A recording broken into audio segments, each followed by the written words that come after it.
বাংলাদেশে ক্রিকেটে আরও একবার ফারুক আহমেদের আবির্ভাব, তবে অনেকটা ধূমকেতুর মতোই, একেবারেই সিলেবাসের বাইরে থেকে আসা প্রশ্নের মতো। পাপনের পদত্যাগেই দরজা খুলে গেল তার। 2016 সালে পাপন হাথুরুদের মুখের ওপর যে গার্ডস দেখিয়ে পদত্যাগ করেছিলেন, 8 বছর পর সেটা ফিরে এলো টাইগার ক্রিকেটের সবচাইতে বড় দায়িত্ব হয়ে।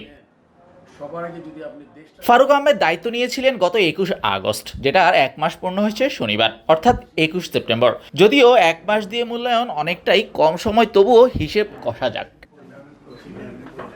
এই সময় প্রথম বোর্ড সভাপতি হিসেবে বিসিবি থেকে প্রাপ্য গাড়ির সুবিধা নেওয়া কিংবা নিয়মিত অফিস করা, এমন অনেক কিছুই করেছেন সাবেক এই অধিনায়ক। এই সময় বাংলাদেশ পেয়েছে নিজেদের টেস্ট ইতিহাসের সবচেয়ে বড় সাফল্য। পাকিস্তানকে হোয়াইট ওয়াশ করেছে 2-0-তে, যেটার জন্য দলকে বোনাসও দিয়েছিলেন 3,20,00,000 টাকা। এই সময়টায় বন্যা কবলিতদের জন্য বিসিবি থেকে দিয়েছেন 1 কোটি টাকা অর্থ সহায়তা। এছাড়াও 3,000 পরিবারের জন্য পাঠিয়েছেন শুকনো খাবার। বিসিবির আর্থিক অবস্থার কথা ভেবেই বাতিল করেছেন পূর্বাচলে শেখ হাসিনা ইন্টারন্যাশনাল ক্রিকেট স্টেডিয়ামের টেন্ডার। কোনো লাক্সারি নয়, সেখানে আগে নিশ্চিত করতে চান খেলার মাঠ, প্রেশার কমাতে চান মিরপুরের ওপর।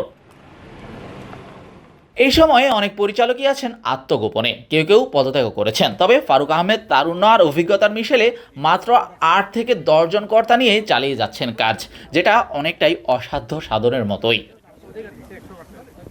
প্রক্রিয়া শুরু হয়েছে সেরা 4টি অডিট ফার্মের মধ্যে থেকে একটাকে বেছে নিয়ে স্বাধীনভাবে বিসিবির আর্থিক কর্মকাণ্ড অডিট করার প্রতিষ্ঠান নিয়োগের কাজ।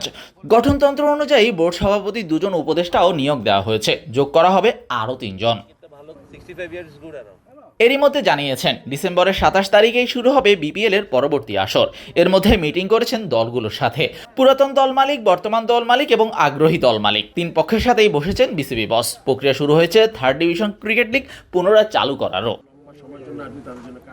পুরো দেশের মতো বিসিবিও পার করছে চ্যালেঞ্জিং সময়। সেখানে বোর্ড সভাপতি আপাতত এই 1 মাসের কাজের জন্য লেটার মার্ক পেতেই পারেন। দেখার অপেক্ষা সামনের দিনগুলোতে কেমন করেন।